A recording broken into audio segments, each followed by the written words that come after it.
Hi everyone, it's Tony Tonkin here from CPP. I'm glad that you could be with us today with Avery and I to talk about a topic which I think should be of interest to all of us, and that is educating kids. And so, welcome to CPP TV.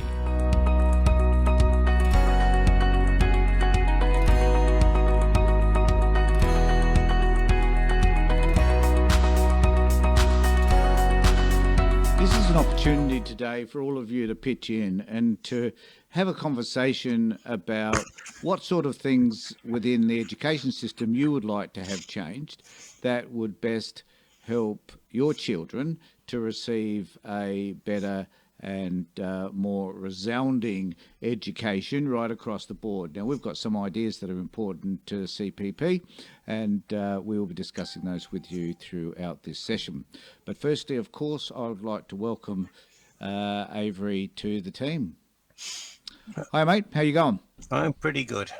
Usual problems, backache and things like that, but other than that, pretty good. Okay, so it's always good to have a health report, isn't it, at the beginning of each of these sessions? And I probably shouldn't mention it because it's never going to change, except for getting worse. So maybe you should just say ditto. Yeah, ditto. So it's just the same as everything else. So we're gonna have a conversation about how education should perhaps be shaped and formed, and if there's any educators out there who've got an idea as to how things could be different for our kids, this is an opportunity, because it's important for people, I think, to understand, Avery, that the CPP is about providing opportunities for kids right across the board, no matter who you are, no matter where you come from, no matter who your parents are. It's about improving educational outcomes so that our kids have the best possible futures that they can have. And I guess one of the things I just want to kick off with, Aves, is that education is vital. That unless a person can even just do the basics, read, write, and know a little bit of arithmetic, that sets them off for a good future, I guess. And so we want to make sure that kids have the best possible outcomes that they can. Education, of course, is part of that. Would you agree? Yeah, I definitely do. One of the reasons when I suggested to you the other day we talk about education was we've spoken before. People think the Child Protection Party is purely about dealing with issues to do with child protection. A kid has been taken from their family, and child protection. The party really is interested in changing anything that has got to do with children. We've said before that any government policy, as any bill that's going through Parliament, whether it's state or federal, they should take into account the possible impact on children. And education is, in my opinion, one of the most important policies, that one of the most important jobs, if you like, that state and federal governments have got to do. Yeah, exactly. And one of the things I think that's really important for us to acknowledge is that teachers do a fabulous job, and that I don't know if you can remember far enough back when you were at school, but my role models and the people that I benefited from the most were not necessarily my parents, but it was the teachers that I had around me that had faith in me, that helped to develop the sort of person, I guess, that I became. So the role of teachers as individuals is a great benefit to kids in general. But there are some changes, I think, and I like what you said earlier about, that everything that CPP does is about advocating that every bit of legislation that goes through Parliament is filtered through the eyes of our children, to understand what would be the best outcomes for them over time. And that's vitally important, and I think it's a fundamental platform of the party. Would you agree? Absolutely. Decisions that are made today, buying 12 submarines, for example, a decision made today is going to impact children that are born in 30 years' time. They Yep. should they should take when they take a decision like that, they should say, to the best of their ability. Obviously, nobody can see the future, but they should say, how do we think this will impact children? Yep. Right, and take that into account. Can we spend, can we get fewer submarines, for example, and put more of that money into education? And that raises a really interesting question too about how we can, where are we spending money, and is that money being spent wisely in terms of our kids' futures? Yeah. Like do we need to have I don't know what we spend on defence compared, on a proportional basis to other countries, but I think I do remember seeing some stats saying that it was pretty high, and I just wonder, like if you balance that out, are we spending more with regard to our gross national product on defence than we are on things like education? I don't know what the numbers are. I do know that we don't spend anything like the United States. I mean, they spend it's a huge percentage of their What's GDP goes on defence. I'm just looking up now. Right now, 1.93% of our GDP on defence. what's do you, does it? Can you see what the percentage is on education? Happy to be wrong. I mean, I'd be delighted to find out if we're spending 5-6% of GDP on education. That would be exciting. 7.3%. There you go. I'm excited by that. Yeah. So we're not spending. So that's an interesting bit of information that Avery was able to find out at his fingertips. Yeah. So Maybe we that's should take some money out of education, put it to help pay for the submarines. Oh, no, let's not get too carried away. Now I know he's being sarcastic, but I do have. So in a moment we're going to have a conversation about what sort of changes can be made within the education department that we think are important, and these are structural changes too. So they're not necessarily about spending heaps and heaps of money in education, but it is about underpinning the importance of education. Yeah. Someone who's got a degree, has gone on to university, has a greater chance of being employed, I guess, at a higher income than someone who isn't. Now, that's not saying that you have to go, like to get a trade. The people that I admire the most are people like plumbers and electricians and mechanics, because they do things that I could never do, and they have certain skill set that I guess I just don't have. So, I appreciate all of those people, and I know that in terms of income earned, they can do really, really, really well. So, not putting them down at all. I'm just saying that to have a broader education is great, because also remember, Avery, that if a person has a broad education, that also means then that they can do things like think differently about their world. They can process things a little differently. They can, there's more critical thinking associated with a broader education as well, which puts people in good stead in terms of being able to argue their point, to put forward cases that are relevant to them. And also, it encourages your children to do something about their education as well, when adults in particular are considering their own, if that makes sense. Yeah, absolutely. One of the things that was part of my school curriculum when we were studying English, and this is back in the 1960s, was critical thinking. How to read something and analyze it. And unfortunately, I don't believe they teach that anymore. They certainly should, because if they did, I think there'd be a fair chance that we see a lot fewer of the people who come up and say vaccines cause autism, climate change is a hoax, that they would look at the claim, and then instead of just accepting it, they would then go and investigate, Yeah. and come to a different conclusion. Yeah, and I think it's also about accepting that there might be other ideas that you have never thought of, Yep. that could very well persuade you to think differently about a certain situation, and then come to a different conclusion. And I think that stuff's all helpful. But I did want to also just highlight before we have a conversation about what things could be incorporated in schools, just about on a child protection side of this issue.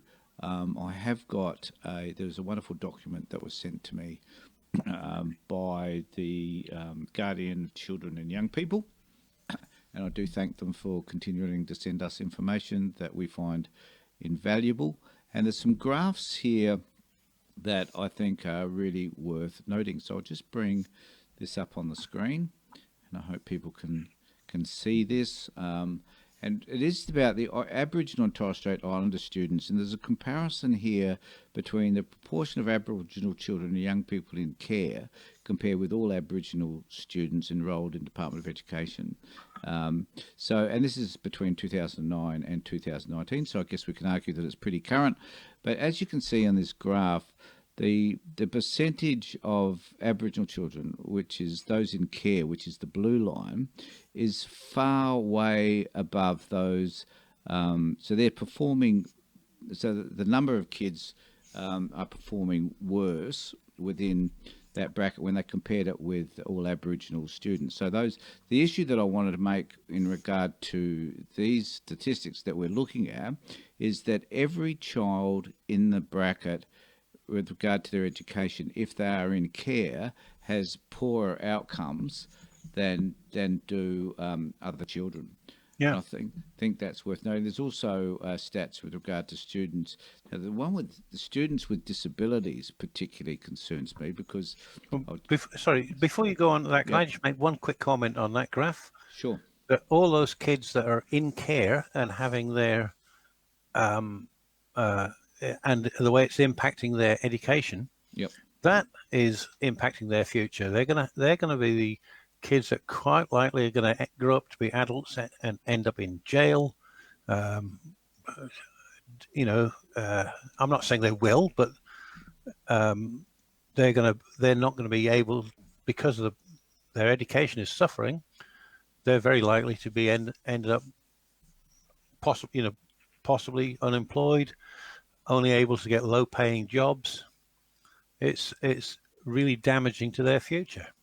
Yeah, the outcome, I guess the point too, Avery, is the outcome for a lot of those kids is going to be poorer than what it is for the general population.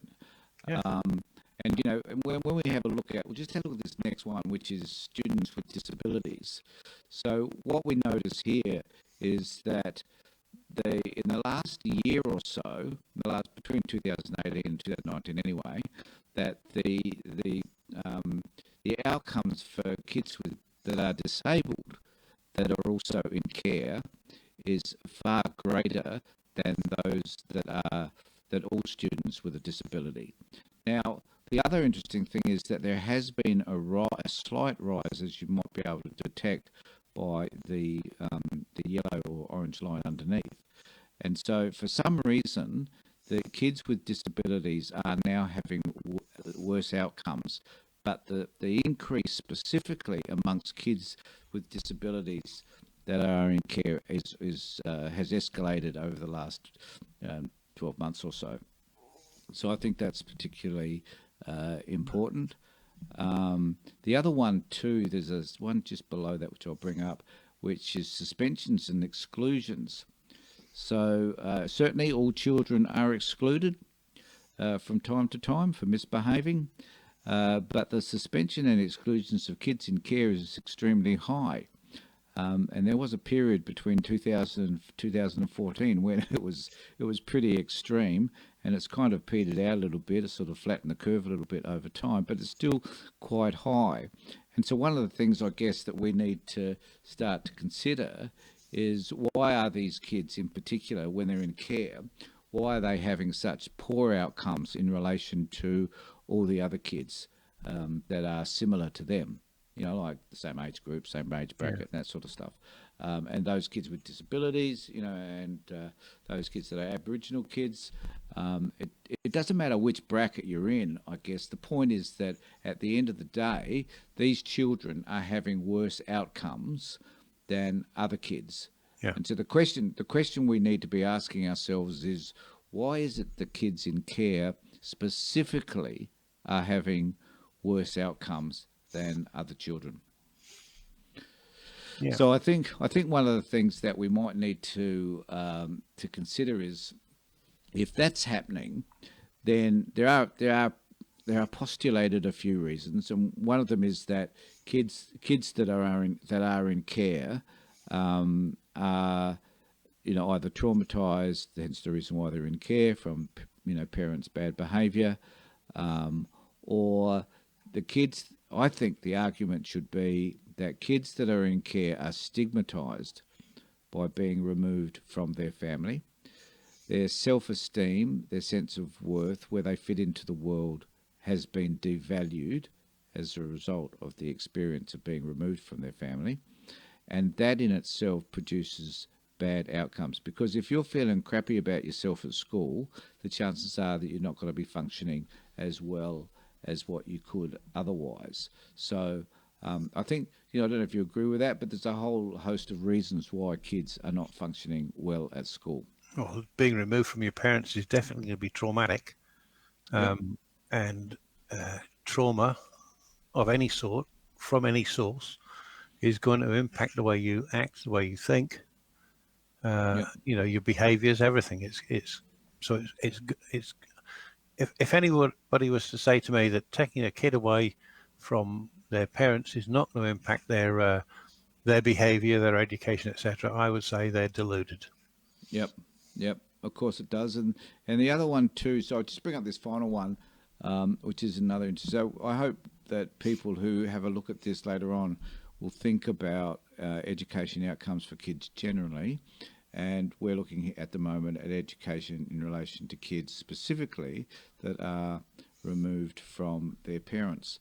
And so this other one here, which is literacy and numeracy, it sort of pans out okay for the first up until year 9.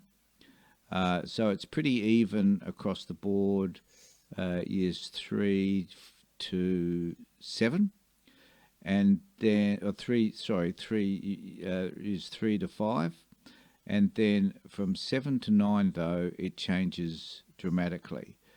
So we can see the bottom there where the literacy and numeracy for those kids kind of dies away. You And I need to guess scroll that up just a bit, Tony, because not all of it is showing on the screen. I can fix that.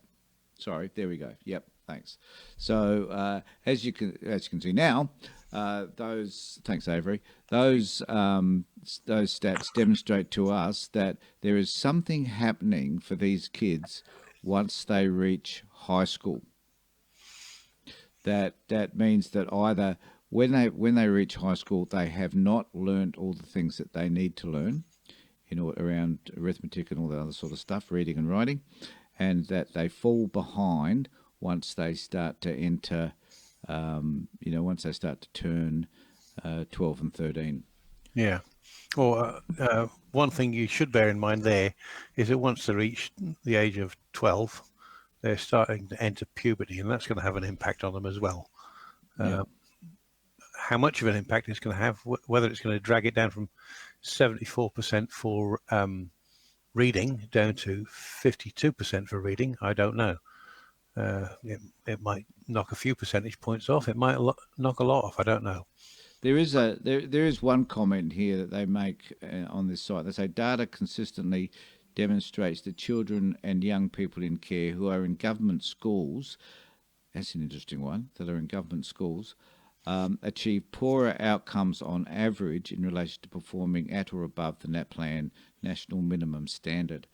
And so that kind of brings us to this conversation that I think we were going to have, Yeah. is why are these children always being educated at government schools? Why are we not thinking about finding a more not advanced?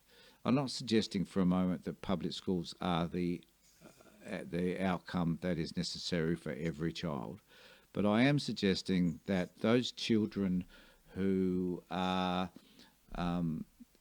come from middle class families do have opportunities to go to better schools. Now, it doesn't mean that that's necessarily always a good thing, but it does mean that they have better life choices than kids that are in care. So the question for me is, why aren't we providing the opportunity for kids in care to have better outcomes, or the same outcomes, if you like, as kids that aren't in care? Yeah, I've got a few ideas on that. Very quickly on that, data consistently demonstrate that children and young people who are in care and who are in government schools. That begs the question: what are the numbers like for those same demographics? Year 3 was it up to year 9? That's Wonder right. what it Yep. is for the private schools, the Catholic school system, for example. Well, Wonder I how the think. figures compare. Well, I haven't got them in front of me. I No, suspect. I suspect that they're higher, yeah, obviously. yeah. Um, The but because I uh, don't know, because I think this data comes from all. So it's making comparisons, apples with apples. So yeah, it's comparing all kids that were in state education, and it's not looking at those children. But it would be interesting to have a look yeah, at. I can guarantee you that parents are sending their kids to private schools because the education outcomes are better than they are at yeah, public schools. yeah. One of the things that it's the extreme socialist in me is I've got no problem with people wanting to send their kids to private schools. I do have a problem with the government paying for that, the taxpayer paying for it.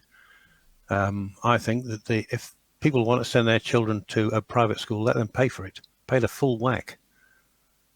Yeah, yeah. So they're highly subsidised They certainly are. by, yep. And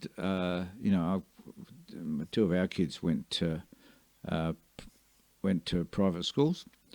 I must confess, I don't know. We probably would have sent them even if we had to pay a higher fee, because the state schools locally were pretty crappy. Yeah, So, but yeah, good point. And so the question here is, why are we not subsidising kids who are in care to go to the best possible schools? that's a really good question, and I don't have an answer for that. Well, I guess this needs to be one of our policies, though, Avery, that we're Yeah, considering having policies that enhance the well-being of all children, no matter where you come from. So let's forget about kids that are in care for a moment. Let's consider kids from. So why don't we have an education system that's more equal right across the board? That does yeah, that doesn't. We live in a society, unfortunately, that is exclusive in yeah, terms of the way it treats the education of kids. Do we have enough programs available for talented kids from all schools, from all backgrounds, in order to be able to achieve goals at a higher education level? Do we have the right sort of support for talented kids, in terms of TAFE outcomes and stuff like that? I'm not an expert in education. It would have been helpful if Paul Sluter had been able to be here, because he probably would be able to answer some of those questions as an educator. But if there's anybody that just happens to be online that can tell us about that, please do. But the system is not equal. It's not fair, because if you come to in our area and you have to go to a public school. Even though I know the public school in this area has improved over time, it used to be terrible, has improved, but there are some private schools in the area that certainly have better outcomes than what the yeah, public schools do. yeah. And I don't know what criteria one would use though for kids to go. So is it about public schools being opened up more, or is it about public schools becoming better at what they do, so they're providing the same standard of education as kids that go to private schools? I Well, mean, is that an issue, do you think? uh, one of the first things I would do is I would stop the subsidy that the private schools get and say, if you want to go to private school, if you want to send your kids to private school, you pay the full cost. I would take the money that I don't know what the figure is. I know it's pretty high, and I would put that in the public school system. one of the places where I would target that extra money isn't in the facilities, what the building looks like, carpets in the principal's office or anything like that. I would put the money into the salaries of the teachers. Yep. In my opinion, the most important teacher that anybody has is the ones in years one through when they go. I can't remember. I don't know what grade it is. When they go One through up to high seven. school, 1 through Yep. 7. Yep. The the people that work in say 1 through 3, right, and then 4 through 7, they are the people that are laying the foundations, right, that the high school teachers and then the TAFEs and the universities are going to build on. And if you lay a shitty foundation, you're going to have a shitty house. It's going to fall down, right? So a change in the public education system would be increase the salaries of all teachers across the board, with the larger increases going to the junior primary and the primary teachers, then slightly, the percentage being slightly lower for the high school teachers and a little lower still for the people teachers at TAFE and at university, to I raise that think. level. I think. I think maybe making it all the same. I doubt with the education department and the unions are going to go for, Oh, varying degrees of wages based on which grades they're teaching. But I okay. do agree. I do agree with you though that certainly the younger ages, that's the most important age in terms of future development and Yeah. education. Yep. I'm just going to do my Google bit. While Avery's doing that though, I just wanted to have a quick discussion around other programs that perhaps could be taught. So it isn't about necessarily going to the better school. Maybe it's also about what types of programs are being taught that best prepare kids to have better outcomes as adults. And for years, I have advocated that, in fact, that we teach kids certain life skills. Now, one of the things I've done for many years is work with men in particular, but not always men, around issues concerning violence and the type of relationships that they have. And this raises a whole different issue for us because we also need to work with kids so that they understand how a relationship looks, to perhaps help them to identify that sometimes the relationship that they see in terms of their parents and others are not really helpful relationships. To kind of make that decision early in your life that things could be different, and so when my biggest fear is I meet a lot of young people who have had terrible role models regarding relationships. I met up with a 12-year-old kid not long ago who had a terrible, terrible upbringing, very violent father, and he had a girlfriend. And you could tell by the way he was talking about this girlfriend that it probably wasn't a really healthy relationship right at this particular point. He was extremely misogynist, put her down. Every conversation was sexual. And I couldn't help but think, as much as he was kind of like a good kid, he really was a good kid, but his behaviour indicated to me that he was modelling the behaviour of his parents, particularly his father. And even though he knew that what his father had done to his mother was wrong, he saw a lot of that. He he wasn't aware, I don't think, that some of the things he was saying and doing were also similar to his father. Yeah. And because so many, as I was saying before, so many of the role models that we have are school teachers. That to hear from them about what a good relationship looks like, and for courses to be run on that, and not just like I know kids used to laugh when they used to have sex ed, because it was kind of like this, and maybe it isn't, I could be wrong, but it was like this one-off thing that people did, schools did, but whether it produced anything of value is another issue, because it wasn't consistent enough. You know, it's like some of this stuff, Avery, around being a good, having a good relationship, how to manage. The other issue for me is, you know, to help kids understand how they can better understand their emotions rather than act them out. You know, Yep. we have a dominant problem at the moment around bullying in schools, and how schools still struggle with how to manage that issue. So, and that interferes with kids' education outcomes as well, Yeah. because they, you know, there's lots of kids that just don't want to go to school because it's such a toxic place for them. So, you know, I think, have you got any additional thoughts around the stuff I've just talked about? Well, you've basically said it all there. The A lot of kids don't want to go to school, as you said, because it's toxic. Mm-hmm.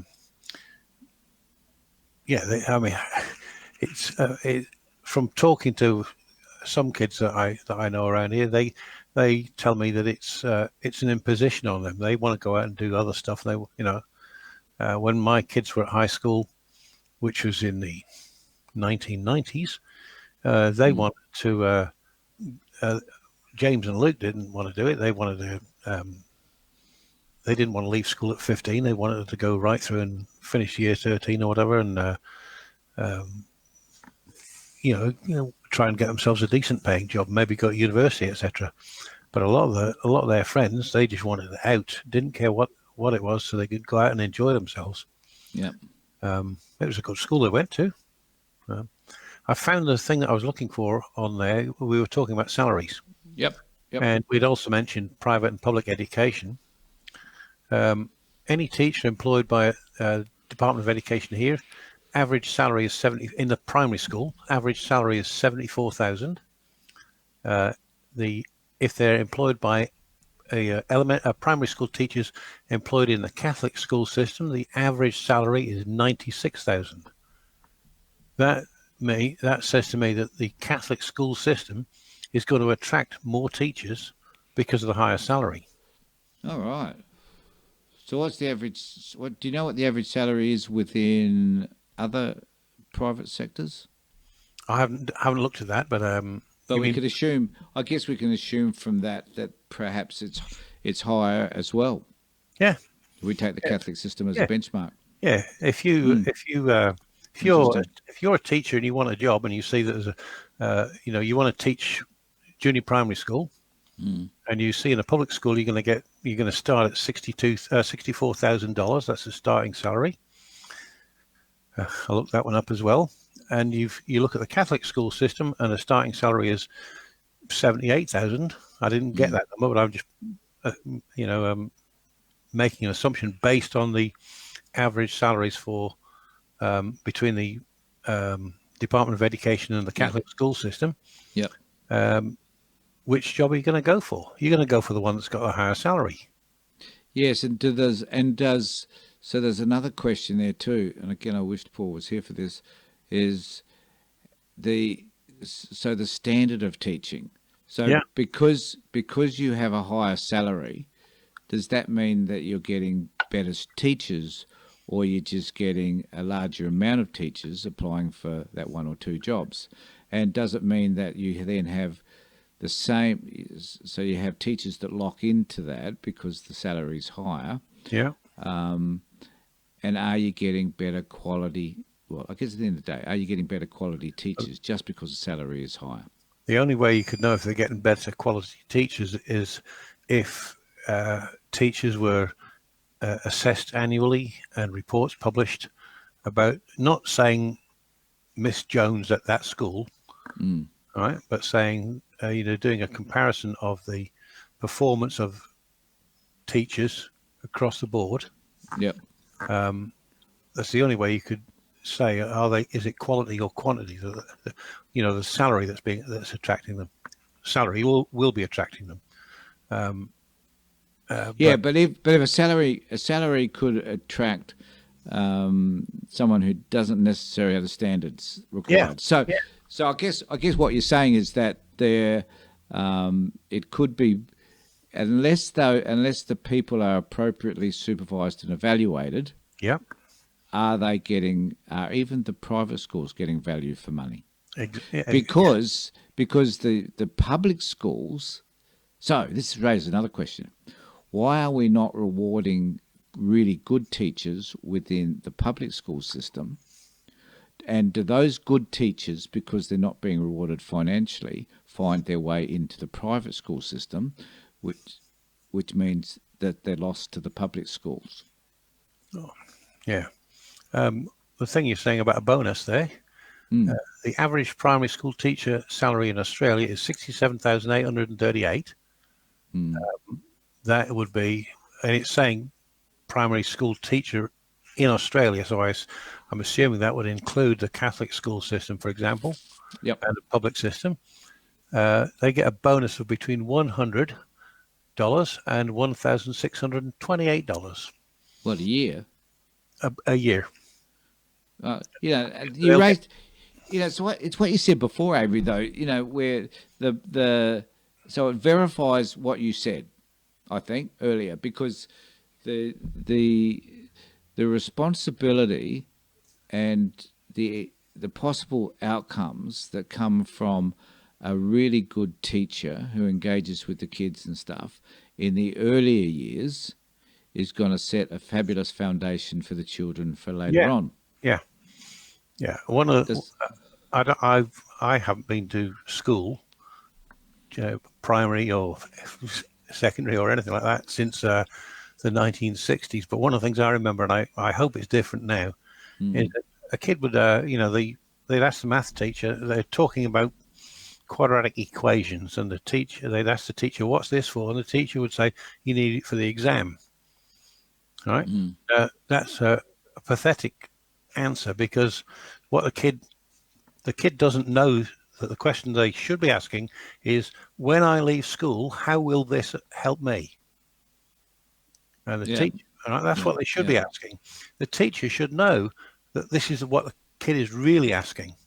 Yeah. Right. And so they should be saying, well, quadratic. If you study the quadratic equations and you want to be a design engineer, then you can use quadratic equations in this way. Right. Yep. That's what you. When I was at school, it was always, you need it for the exam. I don't know if that's the same now. If it is, that's something that needs changing, and that is that I think comes from the fact that a lot of teachers go out, leave high school, go to university or college, go to university, get a degree, start teaching, and they've got no experience in the outside world, outside of education. Yeah, but I can remember. Funny you should raise that, because I was much later in life when I went back to high school so that I could go to university, basically, because I failed everything when I was actually at high school. So, but I can remember doing biology and thinking, now, none of this ever relates to anything I plan to do as a social worker or whatever. So, I don't know why I'm studying it. Well, I tell you what, Avery, I could not have been so wrong. Yeah. In my first year, not only in my first year at university when we were studying psychology, but since then, I've thought a lot about what I learned in biology that's been able to help me with neuropsychology. So it's interesting how we tend to think, what is the relevance of what I'm learning? Even me as an adult and a student as an adult, I still thought the same. Yeah. And I think that there's a lot. I guess sometimes with teachers, it's just about persevering, because you don't know at what point. You might think, well, I'm going to be a tradie. Well, even as a tradie, you need to be able to add up and multiply and do a whole lot of intricate maths problems that I couldn't do or wouldn't do now. So, we don't know because we can't tell our futures. If we knew our futures, if we knew that, we're going to be a doctor or an accountant or something, then we know we're going to have to know our maths or physics or whatever. Yeah. But, many of us don't know. And maybe this is, I don't know, maybe this is another problem too. Is, we can't expect a kid between, 5 and 12 to know where they're going to go with their life. Even 5 to 15 maybe. Yep. So in that 10 years, kids do not understand where it is that they're going to go, what's going to happen to them as an adult. But the education process can help them to understand that, not just by reading, writing, and arithmetic, No. but by and this is what I was saying before. By preparing them to be able to deal with life, the Giving issues them that sit in life. a broad-based education. Yep. Just a quick side note, where you were saying about studying biology in high school. When I was in high school, I had to study Latin and Greek, and I thought I enjoyed them, but I thought this is never going to help me when I'm an adult. I found I did really well at Latin and Greek in high school. The Greek that I was learning, it turned out, I found out, was actually the Greek that Alexander spoke, not the Greek that it spoke today. Like all languages, it's mutated. A few years ago, one of my colleagues was Greek. I wrote her a Christmas card in Greek, and she couldn't read it. And she took it to her mother and showed it, and her mother said, "Oh, that's ancient Greek." All right. Oh well, we don't speak Shakespearean English We don't anymore. speak Shakespeare in English. But The, it's quite funny.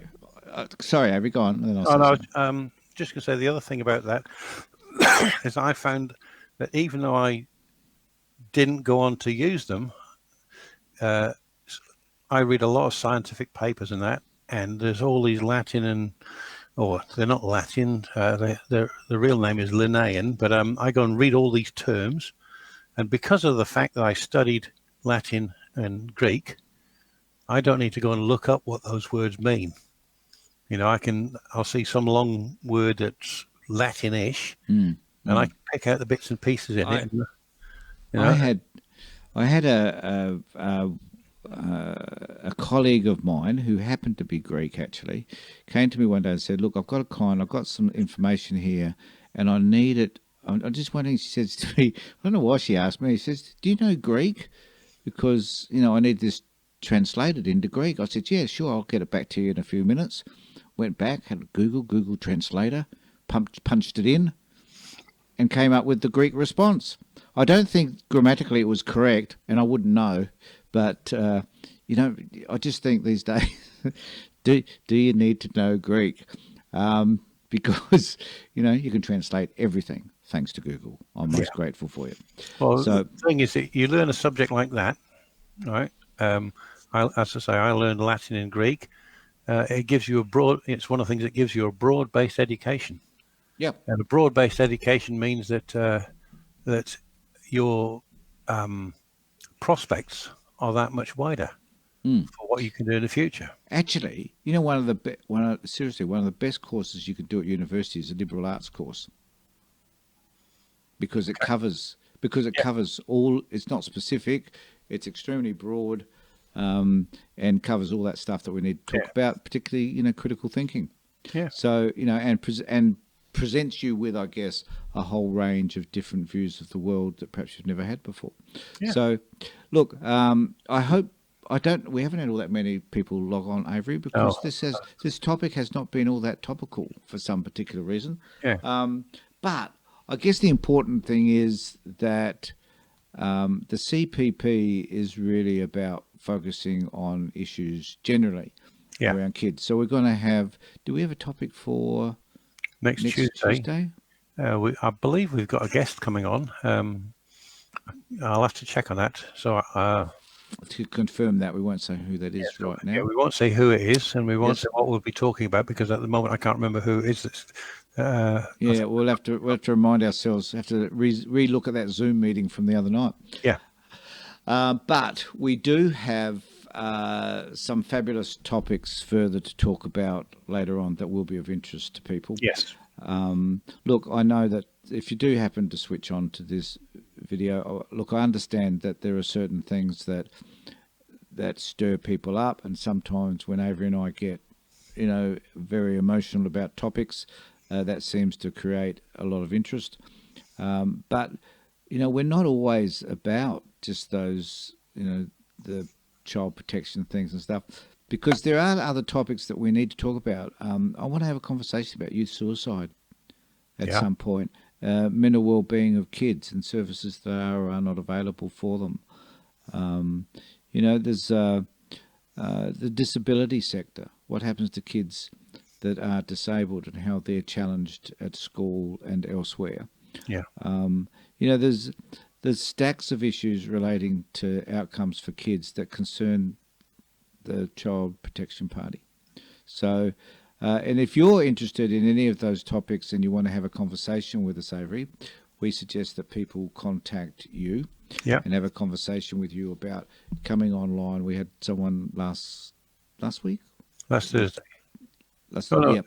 Tuesday. Tuesday. It was Tuesday this week. Yeah, Tuesday. Yep. So someone decided to come online, and we were more than happy to have a conversation with them. If you've got views that you believe are important and you want to have a conversation with us around those views, please let Avery know, and we will book you in so that you can come and talk to us. The forum is open to you. It's not just for Avery and I. And we're hoping that... No, it's not what? It's not our forum. No, it's theirs. It's everybody's. Yeah. So if you can get involved with us, become involved with the party, and focus on producing better outcomes for kids. So Avery, thank you very much for being with me today. Thank you, Tony. And we'll sign off now. And thank you for everybody for watching CPP TV.